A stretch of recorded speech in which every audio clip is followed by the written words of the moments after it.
My problem is that when I can't sleep, Mm-hmm. I find comfort in horror movies. A lot of people do.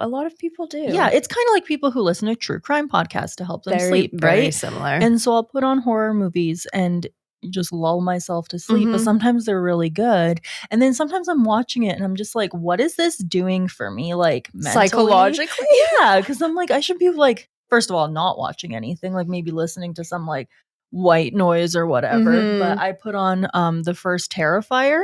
Okay, and I fell still asleep to that. haven't seen any of them. You said you watched the most recent one that just came out. No, I haven't yet. Oh. I haven't. So I have watched All Hallows Eve, which is kind of like where they debuted art. Okay. And then the second one, which is it's like a different thing. Okay. And the first one. I've been saving them. I don't want to watch them like right away Mhm. because the first one was like, they're good. Are they? Honestly, I really like it's very gory. Like the first one, when I first watched it, I watched the first 10 minutes and I was like, I don't think I should watch this by myself. Oh. So I waited. Gore is an interesting thing for me because I love it from a special effects standpoint. Like, Yeah. I think I've said this before. I'm always like trying to figure out how they've done it. It's like, oh, where's the tube coming out? Or like, oh, what are they using? Or is this CGI?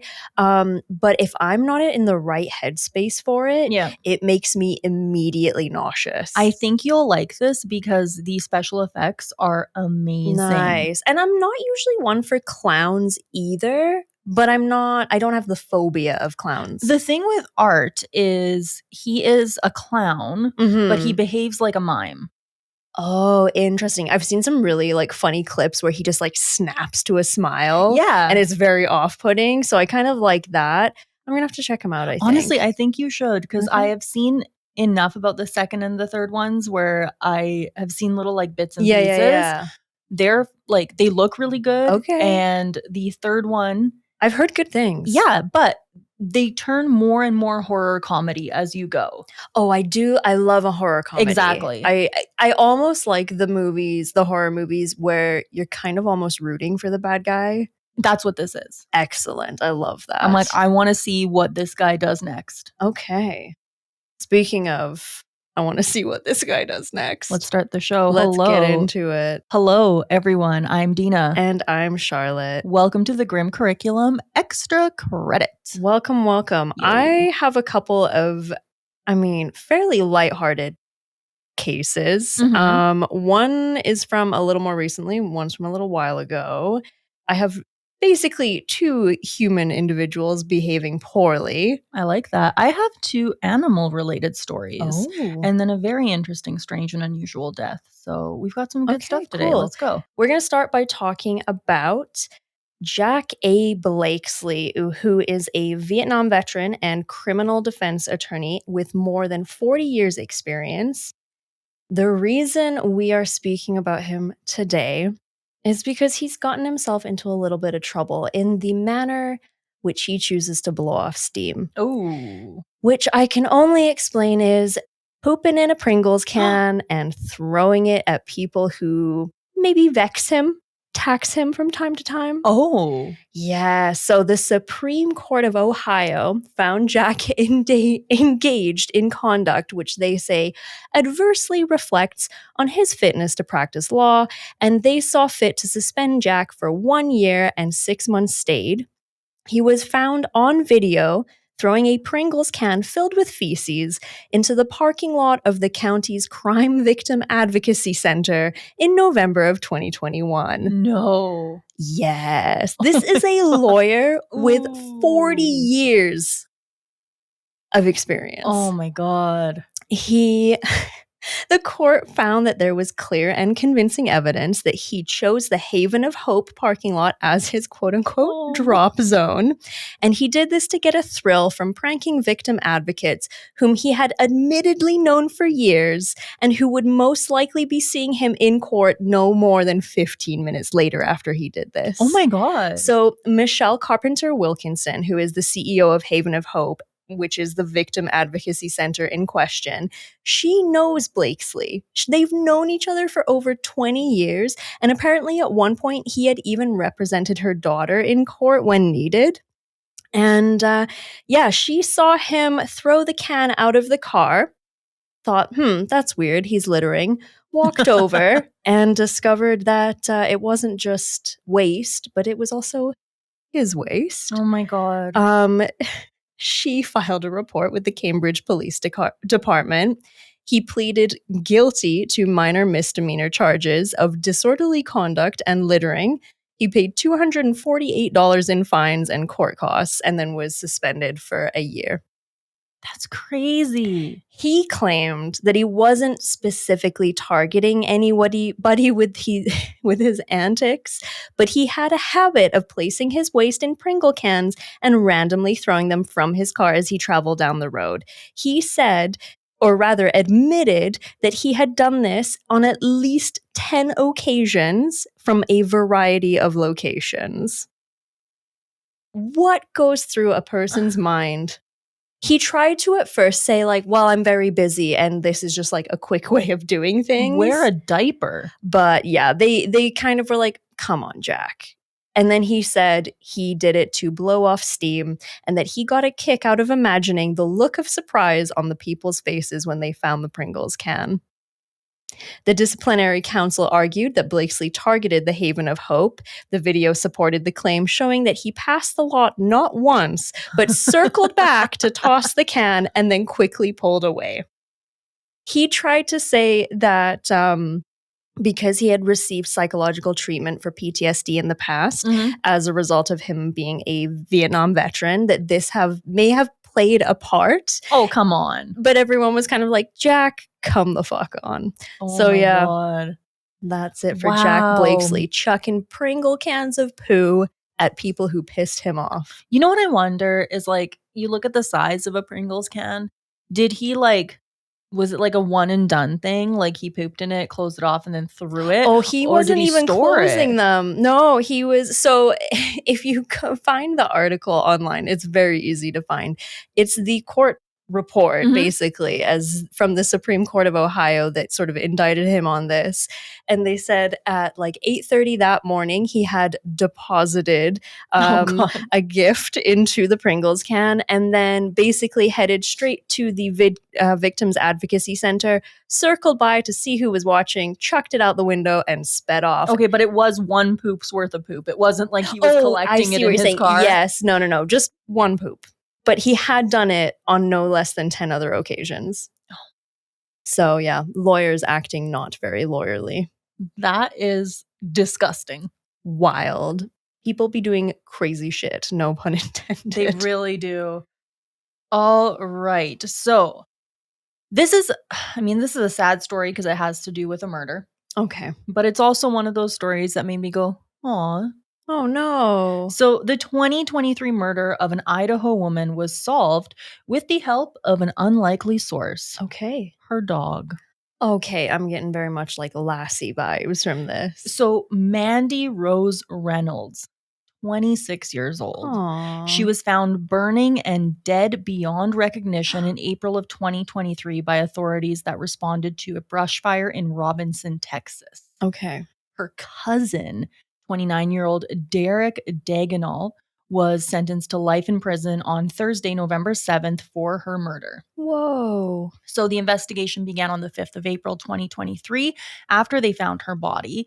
And it was burning in a field next to a white dog that barked frantically at officers and refused to leave the area of the body. He also wouldn't allow police to take the body. Oh, poor thing. So he was protecting it. Yeah. The next day, he was still at the location after the body had been removed when a citizen notified animal control and they tracked the dog's owner through a chip on him. Okay. Police were then tipped off that the corpse likely belonged to Reynolds because they really had no idea who she was. Whoa, okay. Like she was burnt beyond recognition, right? So they learned that the dog's name is Titan. And that information led police to her residence where they found all of her belongings were missing and her house was completely empty. Oh, so there was nothing in her house at all. Her car was also missing. And so they ran the plates and they found the car in Wichita, Kansas.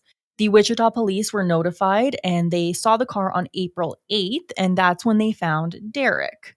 He fled the scene on foot and he hid on a shelf in a grocery store where he was caught. I can just imagine him like basically like moving like toilet paper out of the way and then Right? sneaking in behind and then like pulling the toilet paper back in front to With hide his feet sticking himself. out. Yeah, literally. Yeah. What the fuck? They discovered a handgun inside the car, which matched the shell casing found inside the container where they say her body was burned. Oh. And Walmart security footage showed him buying a plastic storage container identical to the one that she was found in, a shovel, and a gas can, both the day before she was found. Whoa, do we know motive for this? I think it was just to rob her.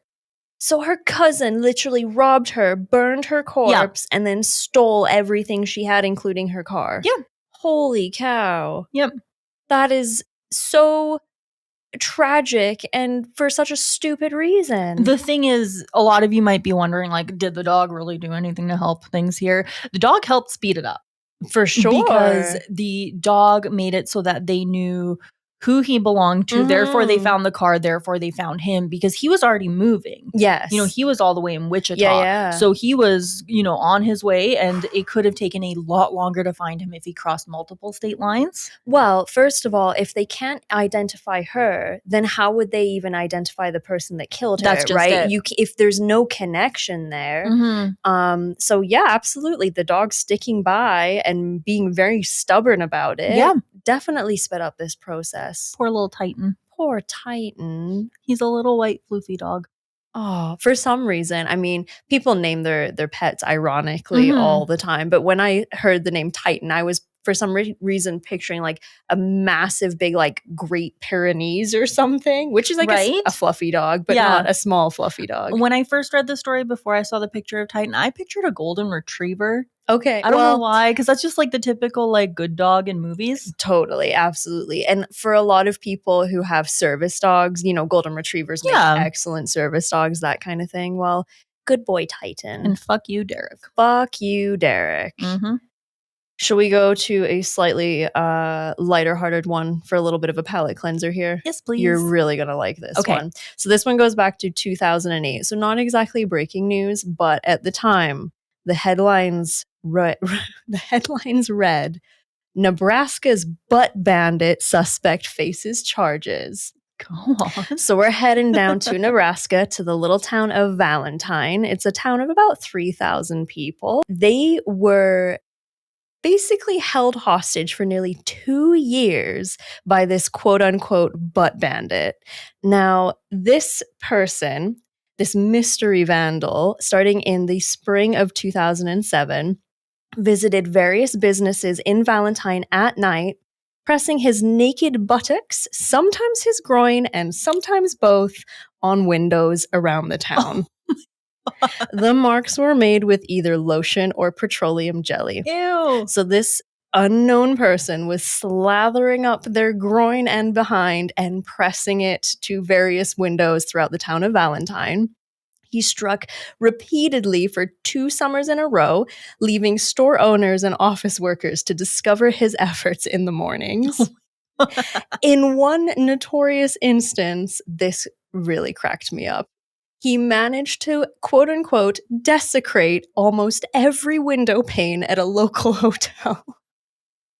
I wonder if he had to like reapply. He surely must have. Right? Like you do 4 windows, lather back up, go. The hilarious thing is the reason why it took them a little longer to finally figure out who he was is he stopped operating in the fall and winter, which I'm assuming is for obvious reasons, that it's just too cold to be sticking your hiney to things.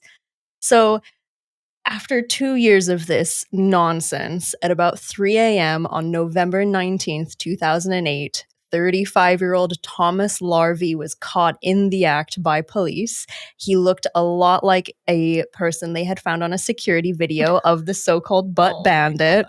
So Cherry County Attorney Eric Scott filed 9 counts of public indecency and 1 count of disturbing the peace against 35-year-old Tom. And he is from Valentine. So he's a local. Yeah, like, he's a local. He's not coming from out of town. Although they filed 9 counts of public indecency against him, he was convicted of 8. And then he did get the 1 count of disturbing the peace. He was given a 13.5-month sentence. In prison? In prison. What? Yeah. I'm a little shocked. That's a lot for pressing your butt against windows. I get it. I know that's like he was a menace to society, but I can think of much more serious crimes where people get a heck of a lot less. Honestly, but they were saying like the town of Valentine took it very seriously. They were like, this person is humiliating us. They are embarrassing us. Like, this is not what we are about. And then it turned out that, yeah, Tom was a resident of Valentine. Can you imagine? You're just like this like Valentine housewife. You know, your Yeah. life is, it's not bad. You're okay. And you know, your husband, he's not perfect, but you love him, Yeah. whatever. And then you find out he gets arrested and you're like, oh my God, what did he do? It must have been terrible. And then you find out he's been running around with a greasy behind, pressing it against windows. Yeah, and they're misdemeanor acts of vandalism. So that's why he ended up getting the time he got. But yeah, can you imagine just like, I think of myself getting to the office at like 7:30 in the morning, you know, kind of tired, whatever, and you just open your eyes and there's just butt and wiener prints on every freaking piece of glass on your office. I need to know what this man looks like. You know what? That's a good question. Let's find out what Tom Larvey looks like from Nebraska. I'm gonna make a guess, an educated guess while you're looking. He said 35? Okay. He is of Caucasian race. I'm assuming. Yeah. I'm gonna guess brown hair. He's starting to go bald, possibly overweight, and probably has a mustache. Let's find out. Because none of the articles that I read in my research had pictures of him. Okay. Charlotte's gonna do some deep sea diving here. It may not be available. Oh, it has to be. Let's see. So the only Tom Larvey that we could find was for an obituary, someone who passed away in 2019. If that is Tom Larvey of Butt Bandit fame, then rest in pepperonis. Yeah, I don't know. So I don't like this. I need closure. What I actually wanted to see, and forgive me for being weird, is I wanted to see pictures of the evidence. Me too. I wanted to see the petroleum jelly butt marks on a window. Have you checked Reddit? I haven't. And that's a good point. Have fun editing this. I'm with you, though. I'm a little bit upset that we don't get to see the butt prints. You know, if this would have shaken a whole tiny town, I mean, I grew up in a tiny town, and something like this happening would, I mean, Canada's a little different, but I feel like this would have made like national news.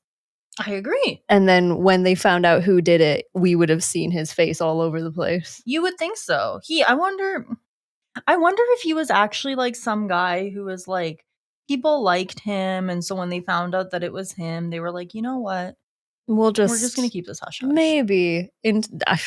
These are questions. If you are from Valentine, Nebraska, and you have any insight to offer us, by all means, please do. thegrimcurriculum@gmail.com. Well, good for Thomas for managing to keep his face out of the news, even though his butt got quite a bit of infamy. So yeah, the butt bandit. Even though he didn't technically steal anything or hurt anyone, he just caused a lot of ruckus and shenanigans in 2008 in Valentine, Nebraska. Probably nothing else going on that year. I guess so. Anyway, what do we got next? I'm not going to read you the title of this article because I want to just read it as I found it. Okay, I'm ready. Security officials at Lima's Jorge Chavez International Airport stopped an alleged smuggler, a 28-year-old South Korean man, on November 8th because his stomach appeared abnormally swollen while he was passing through security. Lima in Peru. Yes. So South Korean gentleman in a Peruvian airport. Yes. Okay, interesting. The man, who was not identified, was asked to lift his shirt, revealing 2 belts that had been adorned with camouflage bags and packages. Oh dear, buddy, you about to be in a whole world of trouble. Specialists with the government agency later tallied what they found. Oh God. Okay, sir. 35 adult tarantulas, Oh, 285 juvenile tarantulas, 110 centipedes, and 9 bullet ants. The adult tarantulas were described as human hand sized, each taking up a large plastic container, and the juveniles shared space in small tubes. All of the creatures are native to the Peruvian Amazon, and the tarantulas specifically are on Peru's list of endangered species. okay. First of all, I thought this was going to take a drug route. Oh, yeah. But I guess anything can be contraband if you're not supposed to have it. Absolutely. Okay. So is he coming out of the country or into the country? He is leaving Peru. Okay, so he's taking the creepy crawlies out of the country. Yes. Okay. Walter Silva, a wildlife specialist, he explained in a press release that their agency believes that they were extracted from a biodiverse region in the Peruvian Amazon. He believes that the illegally extracted bugs are part of a global trade in which wildlife is smuggled and sold for high prices, generating millions of dollars. Whoa. He also explained that smuggling cases like this arise more often the closer we get to Christmas because illegally trafficked critters tend to fetch higher prices during the holiday season. Oh my, mommy, I want a rare Peruvian tarantula. Whatever mommy wants, mommy gets. Right? So here's the thing. He was headed back to Korea, but he was going to stop in France first. With these bad boys just strapped to his body. Yep. I have watched documentaries on the nasty, creepy crawly centipede, awful fangs, stingers. Ooh, no. And then to have them like duct taped all over your body. That's so many. I have to give this man kudos for his commitment. Yes. Because I don't think there's an amount of money you could pay me to smuggle. I would smuggle drugs before I would smuggle live tarantulas and centipedes and shit. 100%. Because you have to think about, they said the tarantulas were like the size of your hand. Okay, and how many did he have? 35. So just like, yeah. If even one. Yeah. And then you said there was also a bunch of juveniles. So then, no, absolutely not. This is my idea of a nightmare. Absolutely. Because the thing is, like, what if one gets out? Just one. It only takes one creepy crawly. And the worst thing too is what I'm picturing is he has like the containers. So the big ones were in like kind of containers. The little guys are in these like little, I'm picturing like paper towel rolls or something. I don't know, but they were in tubes. Just like taped in. Right. So what I'm picturing is like the movement of them all like scurrying and crawling. You would hear it. Of course you would. That alone would send me off the edge. Yeah, because that's like a long flight, I would assume too. I'm just trying to figure out the logistics of smuggling like one tarantula. But this man was literally covered in tarantulas. Yeah. And centipedes and ants. Yes. Who is buying ants for Christmas? I have questions. Right. I mean, I know there's like bug people and like, you know, whatever. I am not a bug person. No. I know friends that have tarantulas and stuff, and I have a great respect for them because it's a lot of special care and like, you know, very particular environments and all this stuff. And they have one. So then to have 35 plus ants plus you, but like, again, who is buying ants for someone for Christmas? That's a terrible present. I could see tarantula. Okay. I could see like scorpion. Sure. You know, that kind of thing. Yeah. I can see, you know, reptiles and things like that. No worries.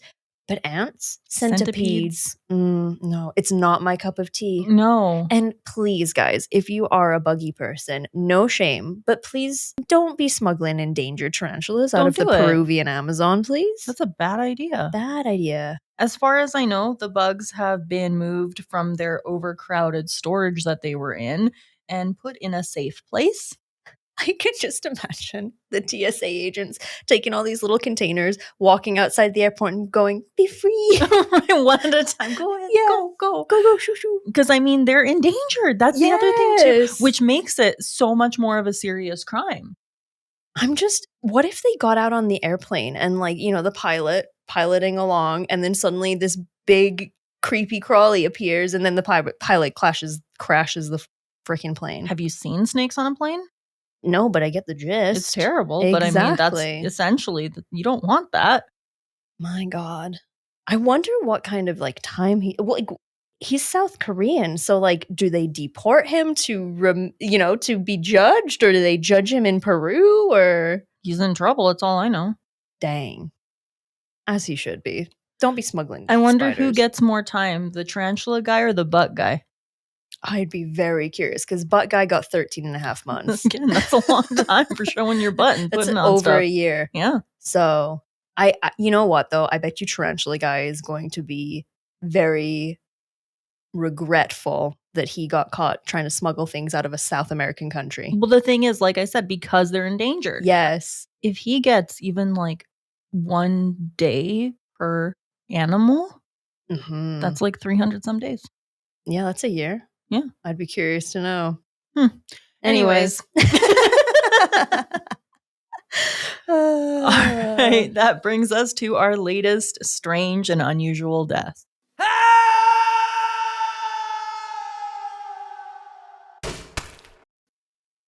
All right. We're going to Manchester, England. Oh, not too far from where my folks are from. Yeah. So, teenage boys. Oh, classic. Not known for smelling the best. No, really no. I mean, we've all been to high school. Exactly. A 16-year-old boy, obsessed with smelling nice, died after months of repeatedly spraying his entire body with deodorant. Now, there isn't anything quite like the hallways of a high school after gym class with pubescent boys. Yes. You need a knife to cut through the odors happening. Jonathan Capewell had 10 times the lethal dosage of propane and butane in his blood when he suffered a heart attack and died. Holy cow. It's believed that the fumes built up in his body following months of high deodorant use. The coroner said his personal hygiene led him to use more than was normal in a confined space, which limits ventilation. The death was reported as accidental. His father said that his son would cover his entire body with deodorant spray at least twice a day. Oh my God. He said, when we told him he was using too much, he said he just wanted to smell good. Even when we were in a room downstairs, we couldn't just smell it, we could taste it. You wouldn't have thought that could have been the cause for someone to die. What a price to pay for smelling nice. He must have been going through like a can a day. Yeah. Holy cow. Sue Rogers of the British Aerosol Manufacturing Association says she's never heard of this happening. Mm-hmm. She says, it is extraordinarily unusual and terribly tragic. The aerosols have warning about spraying in confined areas and well-ventilated places, but these are for flammability risks, not about accidental inhalation. His mother called for better warnings on the deodorant cans. She says, you just get up in the morning and spray it on, but who expects it to kill you? I mean, though, if you're in the same house and he's spraying it upstairs in his bedroom and you're downstairs and you can taste it, oh my God. It's bad enough when you walk through like a department store perfume section and you're just being assaulted by all the different scents. But my God, the air in his bedroom had to have been thick enough to cut it with a knife. I used to work out at this gym that was known for being stinky. Okay. And it was like a 2-story gym. Whoa. And there were times where I would literally have to stop what I was doing, change up my entire workout just so I could go downstairs and escape the smell. And it was probably 10 or 15 different people that were the culprits here. And I'm talking body odor. Oh. So the staff ended up putting up all these signs that said, like, be considerate, wear deodorant. Yeah. And then it flipped. And then they were all bathing in Axe body spray. And it's true about you just taste it. Yeah. It's this like bitter, horrible taste. And yeah, really sad way to die though. No kidding. So in North America, we know it as Axe. In England, it's called Lynx. Exactly the same bottles, same branding, same everything, except here it's Axe. In England, it's Lynx. Same flavors, same scents. But I would have assumed that any warning label was like Sue said, it's more about the risk of explosion or flammability, you Yes. know, like don't spray it near a candle or open flames, you know, don't drop it into boiling water because explosion and shit. You don't expect to have someone spray and huff so much that it kills them. My God, that's incredibly tragic. And the fact that he had 10 times the amount. Woof. Like that's sad. It is really sad. You just get nose blind to it, I guess. I don't even know how to end that. That's just sad. I'm a little sad right now. And I'm thinking about tarantulas. An Axe body spray. Yeah. Just a douchey little tarantula. I don't know. A Chadrantula. Yeah, exactly. All right, everyone. Thank you so much for listening. Don't forget to check us out on Patreon. We're going to be posting a early episode reveal for our next big series. We've had some people guess who it is. Everyone's been wrong so far, which is fantastic. I will say right now, we are not covering Ted Bundy. No, not We're just yet. not. And when we had last week's YouTube premiere, a couple of folks guessed Ted Bundy. And it's not that we won't ever cover Ted Bundy, but we got a lot of other folks that are going to take priority before he shows up. Yeah, exactly. We'll cover Ted Bundy for like a real big milestone. Right? Yeah. Yeah. It is also not H.H. Holmes. That was another guess that we got. Nor is it John Wayne Gacy. So keep guessing. But if you want to know before everybody else, it is free to find out on Patreon. You just got to sign up. You can get a week-long trial run so you can check out the videos we post. We also have Discord, all sorts of good stuff. We are on all the social media platforms. And we appreciate you guys. We sure do. Thank you so much for listening. This has been The Grim Curriculum. Extra credit. Bye.